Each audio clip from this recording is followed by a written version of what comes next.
Hoje você vai entender o que Noé tinha de tão especial para receber uma porção em seu nome.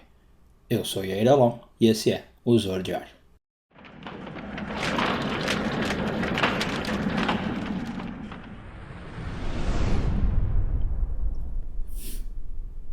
Essa semana começamos a ler a porção de Noé, e vamos focar nos parágrafos 1, 2 e 3 do Zohar. Um dos sábios do Zohar faz uma pergunta que ele não entende muito bem. Ele cita um versículo da Torá que diz o seguinte: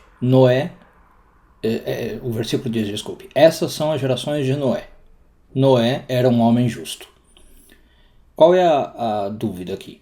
Quando a Torá fala estas são as gerações de alguém, geralmente o que vem a seguir? Os filhos que aquela pessoa teve, certo? Então, aqui a gente deveria ter estas são as gerações de Noé, e aí Ham, Shem e Afet, os nomes dos 3 filhos dele.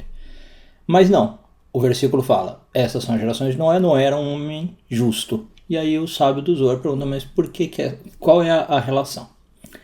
Bom, a Kabbalah explica que a questão de justo está ligado com a Sefirá de Yesod. Yesod representa diversas coisas, mas grosso modo ela representa a nossa relação, nossa conduta com o sexo. Como a gente lida com o sexo.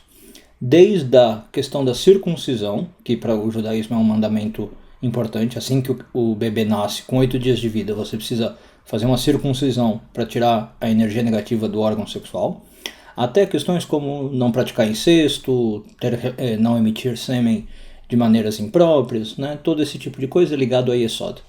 Então o Zohar explica que por que as gerações de Noé são ligadas ao fato dele ser justo. Porque Yesod, entre outras coisas, também controla a nossa reprodução. É a Sefirá de Yesod que vai dizer se nós vamos ter filhos ou não, se nós somos capazes de procriar ou não.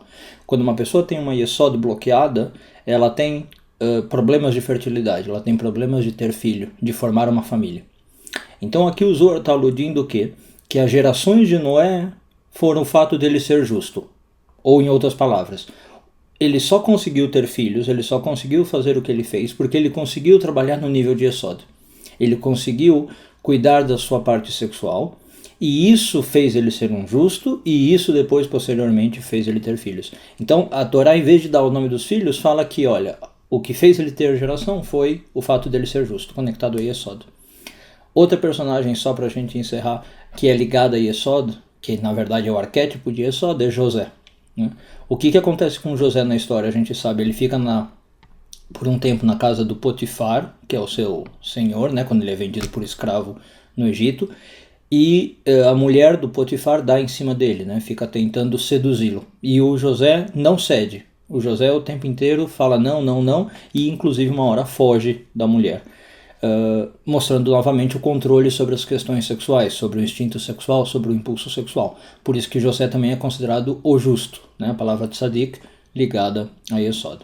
Então, essa é a lição que o Zohar dá, que a nossa geração é ligada a Yesod, porque Yesod representa, de certo modo, o nosso apetite sexual, o nosso controle sexual, inclusive o ato da circuncisão. Um bom dia a todos.